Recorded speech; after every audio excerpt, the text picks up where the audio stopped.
Assalamu alaikum students. Today we are starting our online lectures due to current situation of COVID-19. So our first topic is about energetics of nuclear reactions. What kind of energy is important during the nuclear reaction, and the reference book will be, as I already told you, Introductory Nuclear Physics.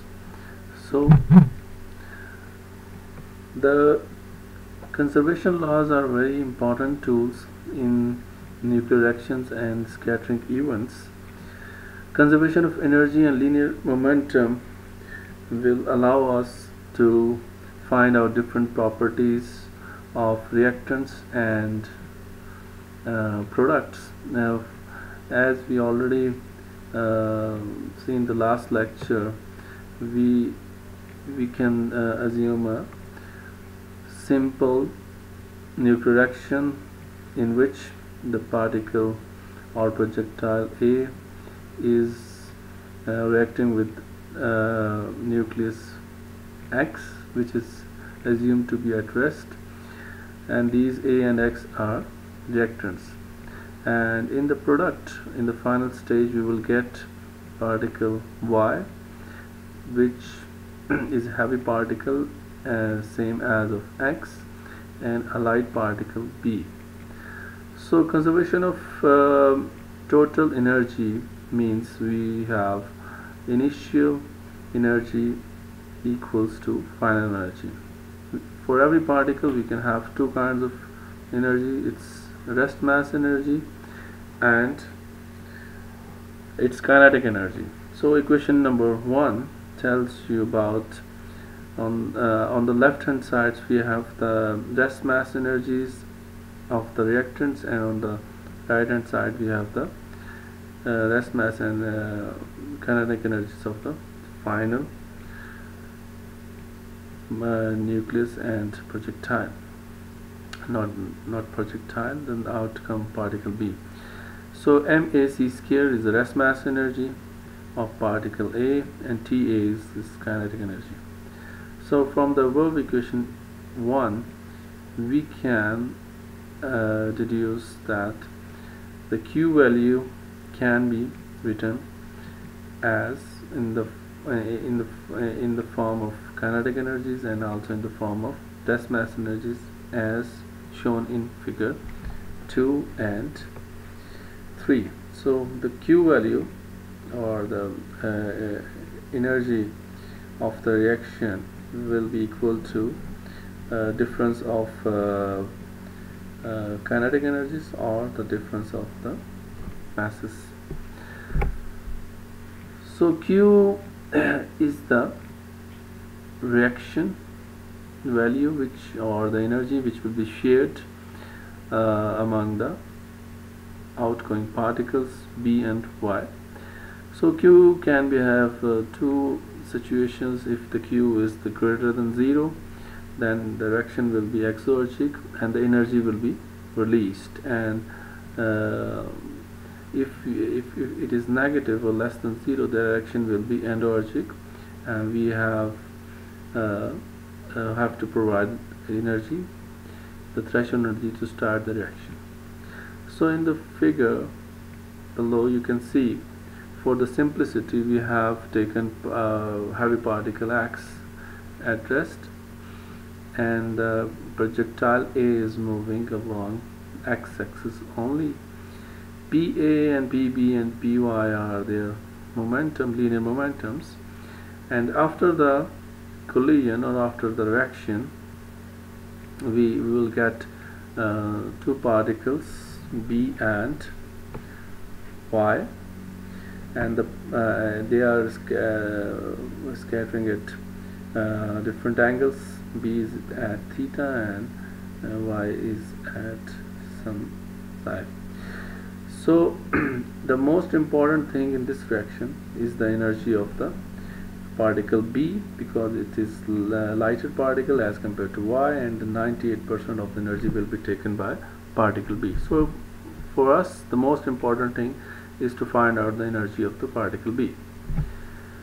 So from the conservation of linear momentum, we can find the conserved momentum into x-axis, along the x-axis, and along the y-axis.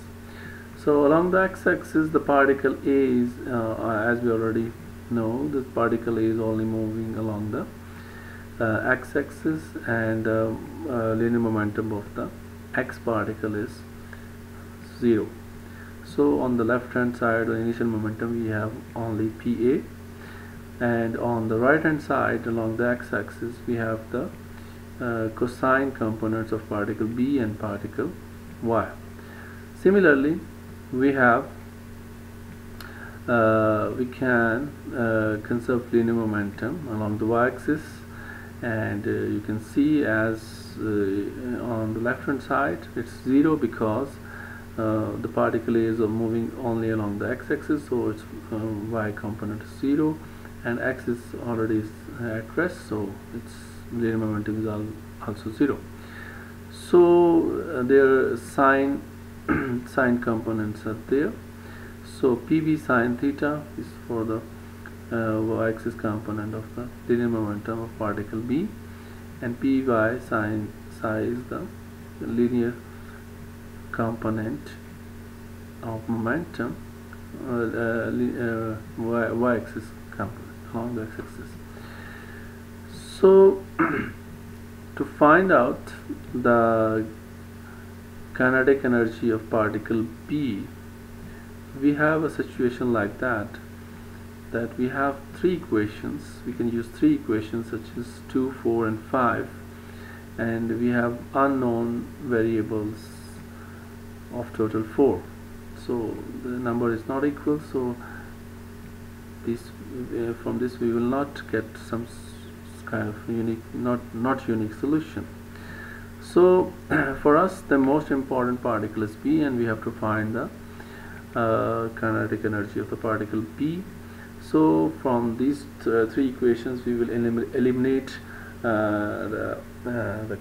the components or the parameters of particle Y, because they are not important for us, because the particle Y has only 2% of energy, and it just resides within the system, and just X is changed into the Y. So after some simplification which you can find in the textbooks, and also I will share you in the supplementary material, after some solution we will get a kinetic energy of particle B as shown in equation 6. So we have this kind of complicated formula. So from above calculation we can also find the threshold energy, which only occurs for when we have the Q is less than 0, means we have to provide some initial amount of energies to start the reaction. If we have a Q is greater than 0, then there will be no threshold energy, and the reaction will go even for small energies. So this equation 7 represents the threshold energy, and this energy can be provided in the form of the kinetic energy of the particle A. So the expression in equation 6 is plotted in this figure, which is taken from your textbooks, from the Introductory Nuclear Physics. This figure shows that is plotted between the kinetic energy of particle A and kinetic energy of particle B. As it is shown in the figure that the graph is started from 1 mega electron volt initially for the projectile A, which is under our control, and we can give energy to this particle, and the particle B is the outgoing particle, and it means that this reaction will start only when we have provided some threshold energy equals to 1 mega electron volt to particle A, because this figure is plotted for Q is less than 0. So we can have a reaction, but we have to provide this energy. So this is the simulation presented in the textbook. So in the last figure, in the last figure, if we zoom this area, we can see that the curves are not linear for smaller angles, and we can have two values of particle B, TB, two values of TB for single value of TA, and after some more angles, theta angles, we can have linear relation. And this behavior, in which we have two values of particle A, particle B for one value of particle A, this is called the double value situation, and it occurs only for Q is less than 0. So these two figures are plotted for Q is greater than 0, and you can see the curves are starting from 0 mega electron volt of initial energy of projectile A. It means that the reaction can proceed without any energy of particle A, and it means there is no threshold energy is needed, and initial mass is sufficient to convert into the energy and to start the reaction. And there is no double valued situation for this kind of situation. So we can also find the maximum angle theta at which the particle B is ejecting, to which the double value situation can occur, as we have seen in the last slides, that this double value situation behavior vanishes at higher angle. So there is a maximum value after which this value will be vanished, and this can be obtained by vanishing the square root of equation 6, because the double valued situation occurs due to this plus 2 values of equation 6, and we can get the maximum angle. We can also find the Q value during the solution of the equation 6, which will be provided to you, and from this we can find we can calculate the Q value of any reaction.